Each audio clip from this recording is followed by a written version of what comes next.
د جرمني فدرال حکومت هغه پرېکړه چې یو شمېر افغان ښځو او نارینه‌وو ته یې دغه هېواد ته د منلو ژمنه ترلاسه کړې د داخلېدو اجازه نه ورکوي پراخ غبرګونونه راپارولي دي. یو شمېر افغانان چې له کلونو راهیسې دغه هېواد ته د انتقال په تمه په پاکستان کې میشت دي وایي چې پرېکړې سخت اندېښمن کړي او ناهیلي کړي دي. ځینې افغان کډوالو ویلي چې نږدې 2 کاله کېږي جرمني ته د تګ په تمه وو خو تازه یې د نه منلو برېښنالیک ترلاسه کړی دی. دوی همداراز ویلي چې جرمني هېواد پرته له کوم روښانه دلیل د دوی له منلو تیر شوي دي.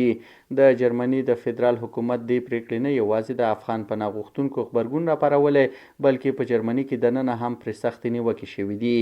د جرمني خبري اژانس دویچه ویله په خپل راپور کې ویلي چې د جرمني د فدرال حکومت د بشر حقونو کمیشنر لاراس کاستولچي په دې پرېکړه انتقاد کړی. ویلي دي چې هغه افغانان چې افغانستان ته نشي ستانه کېدلی تر ټولو مناسب کار دا دی چې لږ تر لږه دوی په جرمني کې باید ومنل شي.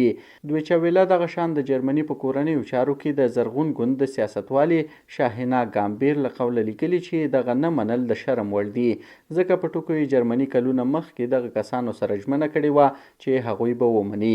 مخکې تر دې د دسمبر په 9 د بخښنې نړیوال سازمان، د ماشومانو د ساتنې سازمان، د بشر حقونو د څار بنسټ او د کلیسا او ډلو په ګډون له 250 څخه زیاتو د بشر حقونو بنسټونو او نادولتي سازمانونو له جرمني غوښتي وو چې شاوخوا 1300 افغانان د روان کال تر پایه له پاکستان جرمني ته انتقال کړي.